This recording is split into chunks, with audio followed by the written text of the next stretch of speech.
Hey guys, it's Micky, and I'm here with Shay from Shay's Serpents. Number one question: what got you started with reptiles? What piqued your interest? So I actually grew up in Asia as a missionary's kid, believe it or not. My parents were both teachers, and my parents both like snakes. And so anytime one of the locals would find a snake, they would call them and call my dad the snake man.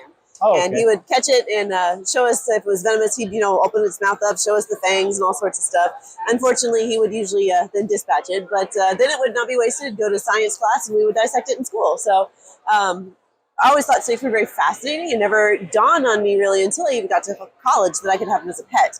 So when I finally got to college, I had my first couple snakes in my dorm room hidden under my bed. So We all start keeping snakes where we're not supposed to.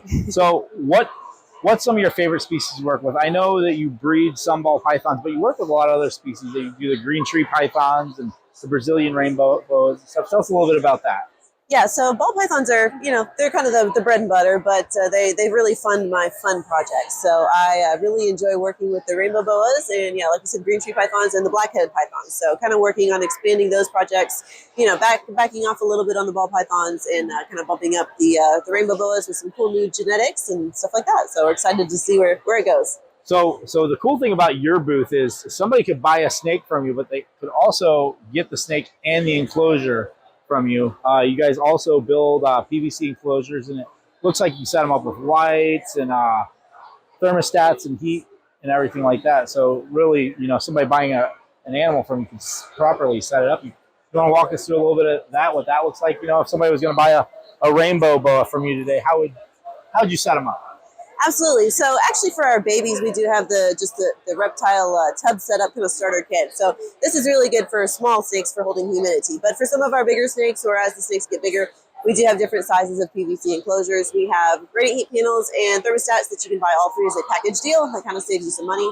And our enclosures are all hand built by master carpenters. Been doing it for about 60 years. We do a lot of the little extra steps to make them even nicer than just something you can whip together yourself, maybe, or something. But we seal all the insides. Edges are sanded because PVC can be pretty sharp. Yeah. Edges of the plexiglass doors are sanded. The LED lights are included on these. And then on our dragon and lizard box, we include UVB and basking fixtures as well. That's super cool. So I think it's cool whenever a reptile keeper makes the enclosures, because they think about, if this is for a bearded dragon, it's going to need UVB and heat. Some people just throw a box to people and they're like, here you go. Yeah, that kind of started the tub setup thing because I got really tired of people buying a snake and being like, well, I guess I'll stop by PetSmart and, grab a fish tank while I'm there. And I'm like, oh, no, that's really not ideal. So we wanted to have something that was easy, at least for babies, that people could grab and set up quickly. But yeah, the PVC is, of course, really nice as they start to grow. We have different sizes for ball pythons all the way up to corn snakes, and then the rainbow boas when they get to be bigger and stuff. And we can custom build bigger cages up to 8 foot as well. Okay, so with the green tree pythons, I know you don't have any here today, but if somebody was gonna buy a green tree python today, what kind of advice would you give them to set them up for success?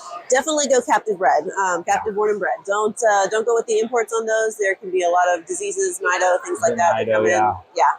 So definitely go captive born and bred. You're going to pay a whole lot more, but it's definitely worth it in the long run. Well, you get what you paid for. Absolutely. So how would you advise that they set that animal up? So baby green trees, again, similar to baby ball pythons. There's actually 3D printed perch types that go in these tubs that do really well.